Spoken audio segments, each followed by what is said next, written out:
La entrevista a la carta, en diálogo directo con los protagonistas de los hechos. Marcela Holguín, de UNES, fue elegida como primera vicepresidenta con 90 votos a favor, mientras que Darwin Pereira, de los Rebeldes de Pachacutic, ocupa la segunda vicepresidencia. Las vacantes se originaron tras la remoción de Guadalupe Llori de la presidencia y Yesenia Guamaní de la segunda vicepresidencia, con base a denuncias de la mayoría opositora. Pereira, por su parte, renunció como primer vocal del CAL para su candidatura a la segunda vicepresidencia de la Asamblea. Ese puesto se prevé que sea ocupado por Esteban Torres del Partido Social Cristiano. Mientras tanto, la oficialista bancada del Acuerdo Nacional BAN y los asambleístas orgánicos de la Izquierda Democrática se mantuvieron fuera de las negociaciones. Nos acompaña en breves minutos, estaremos con Ramiro Rivera, analista político, para hablar justamente sobre la designación de los dos vicepresidentes de la Asamblea Nacional. Ahí lo tenemos, ya estamos en conexión con Ramiro Rivera. ¿Cómo está? Muy buenas tardes. Buenas tardes, lamento un problema técnico y he tenido que utilizar el celular. No se preocupe. Gisela, muchas gracias a usted, doctor. Gracias por habernos acompañado y por responder a nuestro llamado a entrevista. Frente a la coyuntura, ¿cuáles son las proyecciones para la Asamblea Nacional ahora que la nueva mayoría parlamentaria ha tomado los principales puestos del CAL? Bueno, me parece que, en toda democracia, Gisela, tiene usted la regla que se llama la de la mayoría. Se supone obviamente que la regla de la mayoría implica que la misma tiene que actuar conforme las reglas jurídicas. Aquí hubo un pecado original en la elección de mayo de las autoridades. La mayoría de Creo, Pachacutic y la IDE, que luego voló en 1000 pedazos, cometió una injusticia al excluir a un bloque parlamentario que tenía derecho a acceder al Consejo Administrativo de la legislatura. Me refiero al Partido Social Cristiano. Por eso quizá explica que Luis Esteban Torres ha sido elegido para ese puesto con 117 votos. Obviamente, las agendas de todos no van a ser iguales. Si bien los rebeldes de Pachacutic son más correístas que con sentido de pertenencia al movimiento indígena, el correísmo tiene obviamente una agenda. La agenda es debilitar al gobierno, la agenda es alcanzar el control del poder de los otros estamentos del Estado, destituir a los miembros del Consejo de Participación Ciudadana y Control Social, y provocar el fracaso total del gobierno. A veces el gobierno tampoco se ayuda a sí mismo porque comete errores. Habría que esperar entonces que la Asamblea por lo menos esté a la altura de lo mínimo. Pero si se dedica a la bronca, si se dedica a la pelea y a bloquear toda iniciativa del Ejecutivo, el triste privilegio será que una sociedad que se va deslegitimando cada vez más, el Parlamento tenga el más bajo nivel de calificación y de simpatía ante la opinión pública. Bueno, ya lo tiene, ¿no? Ya lo tiene en este momento. Y creo que de ahora en adelante la postura debería ser sacarla de esa baja popularidad y credibilidad que tiene frente a los ecuatorianos. Pero obviamente también aquí hay un papel importante del Ejecutivo que tiene que acercarse también a esta nueva mayoría que ha demostrado una capacidad de votación aplastante, ¿no? Bueno, es que el gobierno nunca tuvo una mayoría. Acuérdese usted que ningún proyecto que presentó el gobierno para la ley de comunicación, para la ley de inversiones y para otros temas relevantes tuvo oídos del Parlamento. La única ley que pasó, que fue la tributaria, gracias a la abstención del correísmo, que luego pretendió pasar una factura que resultaba muy costosa para el gobierno, cuál era aparentemente la libertad del señor Glass, que fue luego frustrada. Bueno, todo gobierno tiene que hacer lo posible para hablar con la Asamblea. Tendrán esfuerzos para un diálogo transparente, pero es altamente probable, Gisela, de que la Asamblea se mueva entre la ceguera y entre el afán del proceso electoral del año que viene.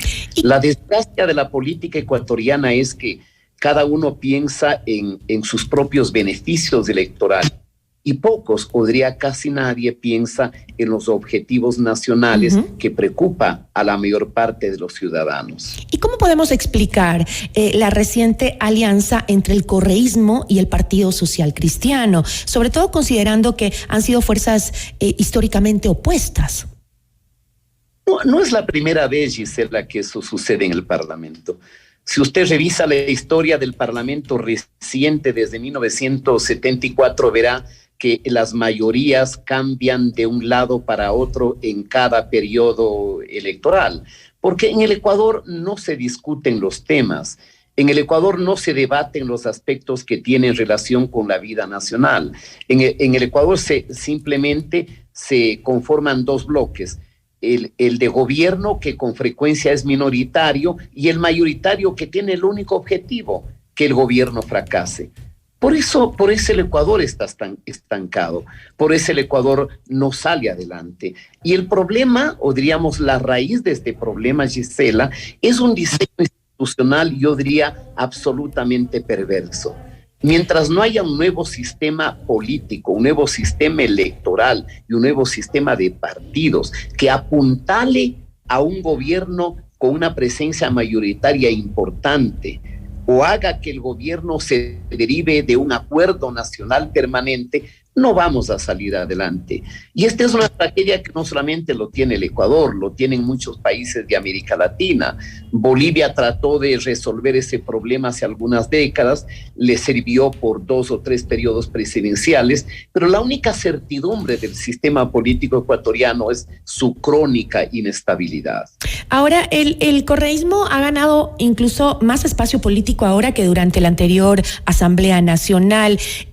¿Considera que incluso puedan llegar a obtener la presidencia de la Asamblea? Bueno, de eso estaríamos hablando cuando venga la renovación de la función legislativa el próximo año. Todos los partidos tendrán intereses, y si logran repartir, diríamos, peyorativamente la torta entre las presidencias, las comisiones, las vicepresidencias y el CAL, todo es posible. Y no solamente aquí, Yesenia, la política es el arte de lo posible. Eso lo dijeron los mismos filósofos de la vieja Grecia. El problema, lo cuestionable, es que a veces el reparto o la distribución que forma parte del juego democrático se lo hace no en función ni al servicio de lo que desea el país, sino de vanidades, de intereses fragmentados, y en este caso del único interés que tiene el correísmo de alcanzar la impunidad y de regresar para continuar con el saqueo, porque lamentable y dolorosamente eso es lo que pasó. Y a eso se suma también a veces la falta de manejo y de inteligencia política en el gobierno, que facilita el crecimiento de su aparentemente adversario, que en este caso es el correísmo. Ahora, si al gobierno ya se le dificultaba el tratamiento de sus proyectos de ley con la anterior mayoría, en la que incluso él se encontraba parte del gobierno, ¿cómo logrará ahora establecer una agenda parlamentaria a su favor con una mayoría opositora que ocupa las principales autoridades de la Asamblea? Imposible.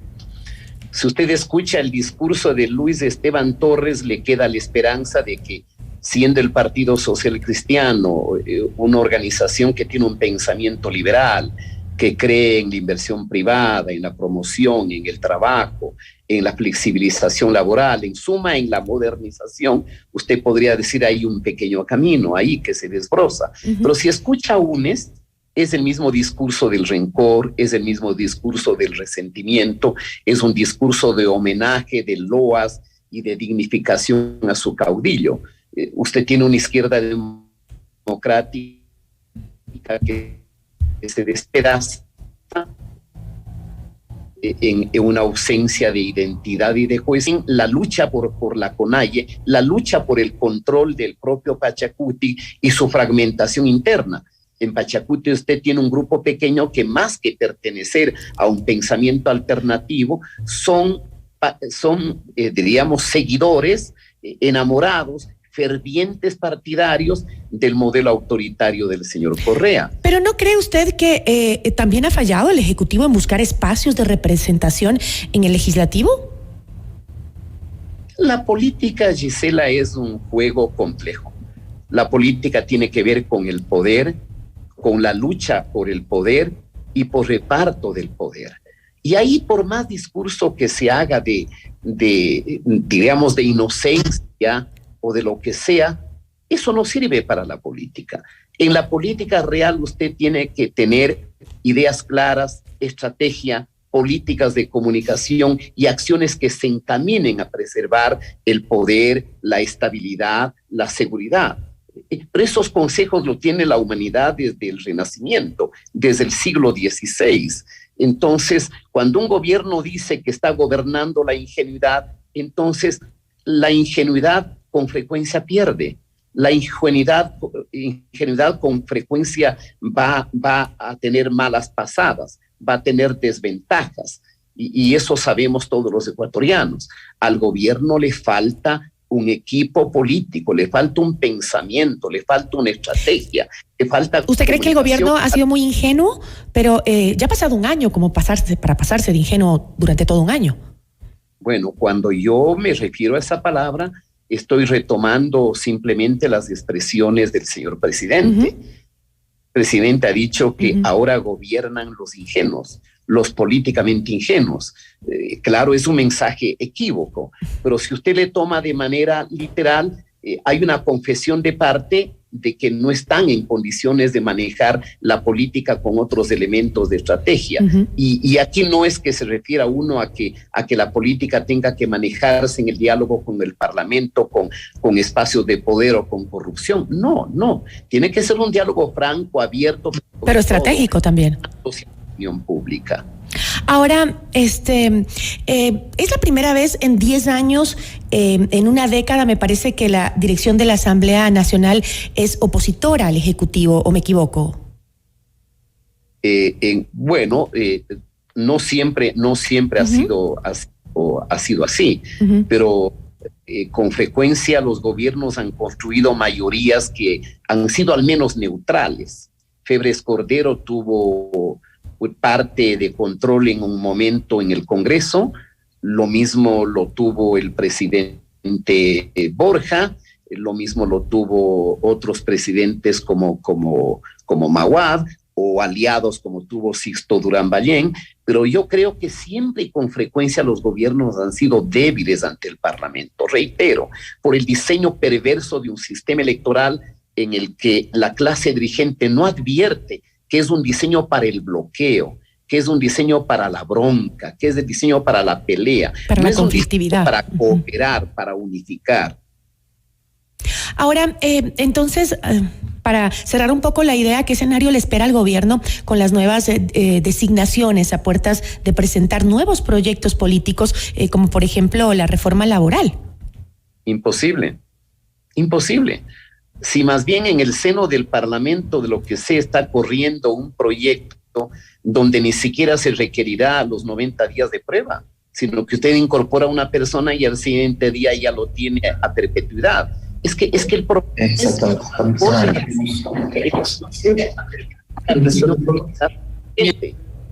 estamos pensando en las elecciones, pensamos en el pedazo de la torta, pensamos en el espacio del poder y no estamos pensando en el futuro del Ecuador. La miopía y la ceguera es lamentablemente la enfermedad que afecta a la clase dirigente ecuatoriana, no solamente a la clase política. Bueno, esperemos, pongamos buena energía en esta nueva designación y esperemos que todo se haga con una conexión más cercana a las necesidades de los ecuatorianos. Yo le agradezco mucho, Ramiro. Gracias, Gisela, esperemos. Muy amable. Una buena tarde.